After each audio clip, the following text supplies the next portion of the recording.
සුබ දවසක් වේවා යාළුවනේ. ඉතින් ඔන්න අපි අදත් ආවා අලුත් වීඩියෝ එකක් අරගෙන ඔයාලට.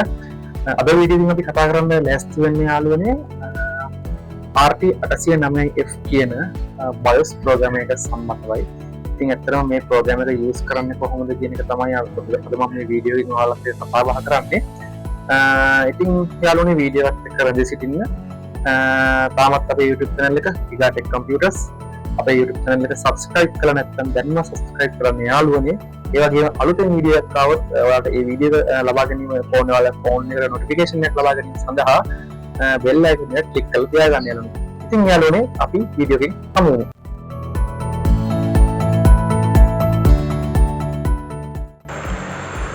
ඉතින් ඔය තියෙන්නේ RT809F කියන ප්‍රෝග්‍රෑම් එක. ඔයාලට පේනවා ඇති. ඉතින් මේ ප්‍රෝග්‍රෑම් එකට IC socket එකකුත් මම හයි කරලා තියෙනවා. ඒ socket එකට තමයි අපි BIOS chip එක සම්බන්ධ කරගන්නේ. ඒ BIOS chip එක ඔයාලට පේනවා ඇති socket එකේ දෙපැත්ත පාත් කරාට පස්සේ lock එක ඇරෙනවා වෙනවා. ඉතින් පාත් කරගෙන ඉන්නකොට lock එක ඇරලා තියෙන්නේ. ඊට පස්සේ ගානට IC එක අදාළ පැත්තට set කරගන්නවා. මම ඔයාලට පෙන්නන්නම්. ඔයාලට පේනවා ඇති IC එකේ dot එක තියෙනවා අන්න එතන. ඉතින් ඒ dot එක තියෙන පැත්තට තමයි පළවෙනි පින් එක. ඒ පැත්තට තමයි IC එක අපි සම්බන්ධ කරගන්න ඕනේ. ඉතින් ඊට පස්සේ මේ ප්‍රෝග්‍රෑම් එක යාළුවනේ USB plug කරලා අපි පොඩි software එකක් තියෙනවා. ඒ software එක open කරගන්න. ඉතින් යාළුවනේ ඊට පස්සේ අපිට කරන්න තියෙන ඔයාලට පේනවා ඇති IC එක detect කරගන්න. ඊට පස්සේ IC එක ඔය විදිහට read කියන එක බටන් එක press කරාට පස්සේ අපිට ඒ පරණ IC එකේ පරණ bin file එක save කරගැනීමේ හැකියාව තියෙනවා. IC එක read කරගන්නවා.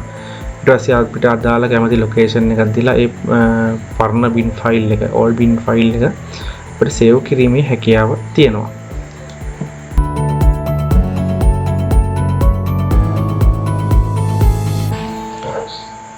ඊට පස්සේ යාළුවනේ පරණ bin file එක අපි save කරලා තියාගෙන ඊට පස්සේ අපි දැන් අලුත් repair කරපු bin එක flash කරන්නයි යන්නේ. ඉතින් ඒකට මුලින් මේකේ ඇත්තටම තියෙන bin file එක erase කරගන්න. ඉතින් ඒකට ඔයාලා දැක්ක ඇති දැන් ඔතන erasing වෙනවා.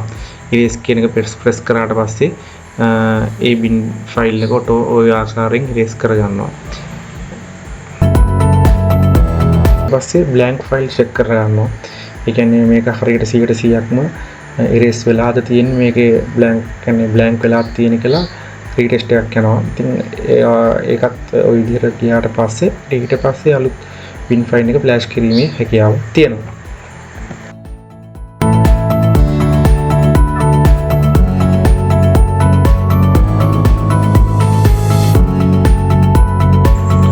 ඉතින් ඊට පස්සේ යාළුවනේ අපිට අලුත් out bin එක කියන්නේ repair කරපු bin file එක අපිට open ගිහිල්ලා අදාළ folder එක select කරලා දුන්නට පස්සේ දීලා අපිට right කියන බටන් එක දුන්නට පස්සේ යාළුවනේ අපි repair කරපු අලුත් bin file එක flash වෙනවා.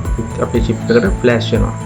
flash වෙලා ඔය ආකාරයෙන් කියන්නේ flash වෙනවා. flash අතරම යාළුවනේ දැන් මෙතන වෙන්නේ නම් erase වෙනවා. ඇත්තටම අපි කලින් කරානේ manual erase කරානේ. එහෙම කරන්න ඉතින් එහෙම කරන එකත් අවුලක් නැහැ. නමුත් මේක ඇත්තටම auto erase වෙනවා. erase වෙලා තමයි ඊට පස්සේ start writing කියලා වැටලා write පේනවනේ ඔයාලට. ඔය විදිහට write වෙනවා.